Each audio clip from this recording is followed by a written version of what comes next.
Hii mambo ya national school sasa itabidi tuambiane ukweli sisi sote. There is a lot of hypocrisy na Rigathi Gachagua akizungumza anaitwa mkabila. Haiwezekani wabunge wa Mount Kenya kazi yao ni kutengeneza mashule.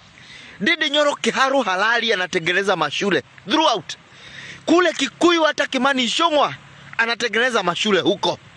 Hata pesa nyingi sana anarusha Alliance ili iendelee kuwa national school iko na resources.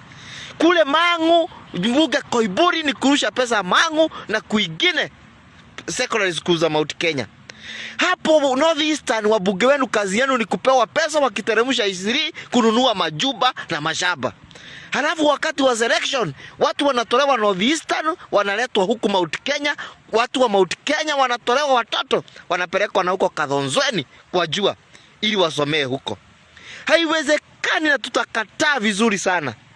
Haiwezekani wakati Mount Kenya inazungumzia mambo ya shule kuwa zao sisi ni wakabila.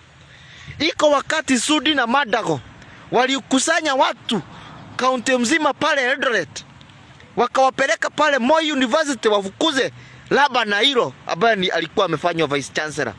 Wakasema ya kwamba Moi University ni yao, ni ya Mkalenjin na iwezi chukua, inaongozwa na Mkisii.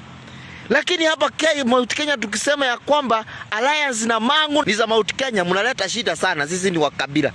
Lakini nyinyi mkisema ni zenu hatuleti shida. Sasa tuwezi fanya hivyo.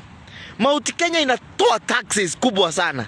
Inawapatia taxes mdevelop kwenu kule Eastern. Ati inaitwa sijui equal revenue sharing.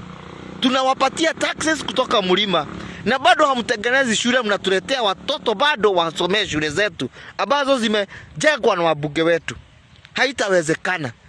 Ndindi Nyoro pia anaweza nunua isiri, lakini anakataa kununua, anajenga mashule. Hao wabunge wote wa Mount Kenya ambao wanajenga mashule pia wanaweza nunua isiri na kuingineko, wapadishe majumba kubwa kubwa. Lakini hiyo yote hawafanyi. Ni wakati sasa watu wasomee kwa jua yao ili wapate akili ya kuchagua viongozi ambao watawasaidia.